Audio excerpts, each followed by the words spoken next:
Hey up guys! So continuing the Marvel movie marathon, today's movie I'm going to be talking about is Iron Man 2. I was so excited to talk about Iron Man 1, but with Iron Man 2, not so much. I don't know what went wrong with Iron Man 2. By all accounts, it should work, because the first film proved that the pairing of Robert Downey Jr. and Jon Favreau as director was a winning combination. But I guess lightning doesn't strike twice. Iron Man 2 is by no means a bad film. There are parts of it which are very entertaining. But where the first Iron Man film was a tautly executed character study with a very focused origin story, the second Iron Man movie is just all over the place, and it feels, quite frankly, inconsequential in both the Iron Man trilogy and the MCU timeline overall. Weirdly, Iron Man 2 has too much plot and not enough of it. The film kicks off 6 months after where the first Iron Man film left us, and the government is trying to take away Tony's suits because they see them as weapons. That's kind of the main plot, Tony trying to keep a hold of his suits. But there's a bunch of these subplots which frivolously overlap with the main storyline, like Pepper Potts being named the CEO of Stark Industries. Tony himself is slowly being poisoned by his arc reactor that's in his chest, so he's looking for a solution for that. And then there's Micky Rourke's villainous Ivan Venko, who is the son of a former employee of Howard Stark, who helped create the arc reactor at Stark Industries. And Ivan Venko has a vendetta against the Starks, so he goes after Tony Stark wearing this wacky, elaborate, Whiplash villainous outfit because reasons. Let's see, what else we got? Well, Sergeant James Rhodes, who's played in this film by Don Cheadle, replacing Terrence Howard from the last Iron Man movie, he becomes War Machine in this. Tony also manages to crack a code that his father Howard Stark left for him many decades ago in this diorama, which just so happens to be the key to solving Tony's blood toxicity problem that's been caused by his arc reactors. So that's convenient. And then finally we have Sam Rockwell's character Justin Hammer, who is a weapons designer and recruits Whiplash to help him make his own line of Iron Man suits. Did everybody manage to keep up with everything that I listed there?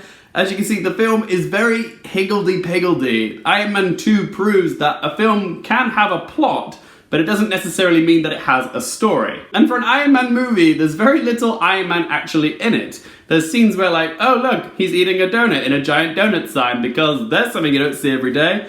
Oh look, now he's playing DJ at a party and he's shooting bottles of champagne for lols. Because reasons. The actual action sequences with the suit are quite scarce in this film, and the same goes for Whiplash. He looks really menacing and cool, but honestly, you only get about 4 minutes of screen time when Mickey Rourke is in the Whiplash suit. And like Iron Man 1, this film has an underdeveloped villain. I will say that Mickey Rourke does give a good performance, and I did find his character quite interesting, but his motives were still quite weak, and he's just a villain that feels very underutilized and has so much squandered potential. And then there's the introduction of Scarlett Johansson's character Black Widow, which feels so shoehorned in. She's only in this film because we needed an introduction to her character before the Avengers. But what does she actually do in this film? In the first half of the movie, she's just kind of a sexy secretary with no substance. And in the last half of the film, she kicks some random lackeys' asses and also deactivates Rhodes' suit when it's gone rogue.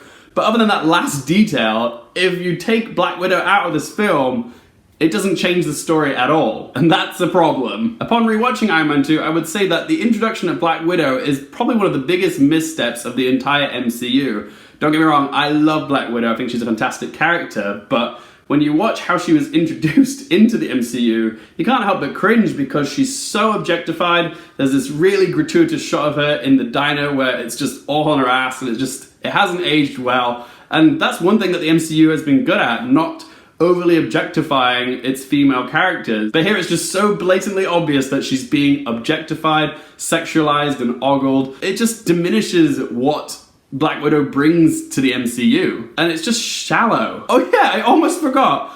For reasons unknown, they managed to squeeze in Leslie Bibb's journalist character, Christine Everhart, who was in the first Iron Man movie, and I said in my other review, she's such a non-character, like why is she even in that film? And the fact that they brought her back and put her in this film for such a thankless and pointless scene, like I don't understand why they brought her back. Was it contractual obligations? But she brings absolutely nothing of value to the film at all, and yet they still put her in the scene because why? Totally pointless. Like I said before, my main problem with Iron Man 2 is that it serves very little function as a standalone film because there's little to no character growth for either Tony Stark or Pepper Potts. The film itself just feels like setup for so many other things: Black Widow, War Machine, The Avengers, Thor. The first Iron Man movie really had its own personality because it was so self-contained. However, Iron Man 2 is so obsessed with setting up so many different things over the MCU that it kind of loses the focus of this being an Iron Man movie. It loses the personality of what made the first one so good. There's so many subplots in this film which don't go anywhere, like Tony manages to synthesize a new element, but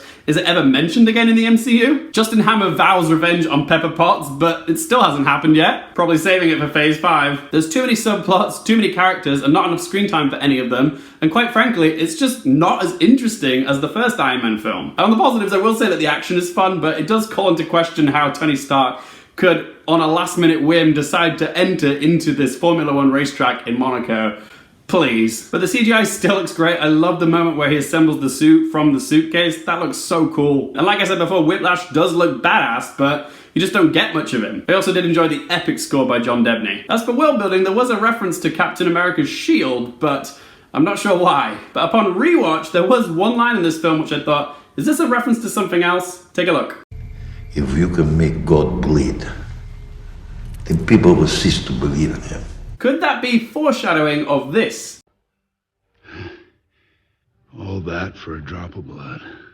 I know Thanos isn't technically a god, but it does feel significant. But what do you guys think? Am I reading too much into it, or do you think it's foreshadowing? In the end, guys, I would say I was entertained by Iron Man 2, but it does feel like a missed opportunity. It just doesn't have the laser focus of the first one. Iron Man 2 is one of those superhero sequels which falls victim to being bloated with too many subplots, too many characters, and too many villains. More doesn't always equal better. And this being Iron Man's film, it doesn't really feel like there's much growth for Tony. This film just feels like a giant stepping stone for the Avengers. In fact, if you take Iron Man 2 out of the canon of the Iron Man trilogy, it doesn't really affect Tony's story in any way. We might get the introduction of characters like War Machine and Black Widow, but Tony's journey remains the same. So at the end of the day, Iron Man 2 feels a bit pointless. So time to ask the questions. Firstly, would I recommend it or skip it? Personally, I would skip this one because, like I said, it just feels a bit pointless. And last question, what score do I give it out of 10? It's a bit inconsequential, but it's still a fun enough watch, so I'm gonna give Iron Man 2 a score of 4.5 out of 10. There we go, guys, that was my review of Iron Man 2, but as always, this is just one bloke's opinion. But how do you rate it? Is it a misfire? Is it underrated? Where does it rank for you in the entire MCU pantheon? Whatever you guys think, be sure to let your voice be heard in the comment section down below. If you want to follow me on Instagram, Twitter, all information's in the description down below. If you like the vid, hit the like button. If you want to subscribe, then hit that button. And as always, thank you guys so much for watching. For more things related to movies, TV, and popcorn culture, I'm Luke Airfield, and I'll see you next time.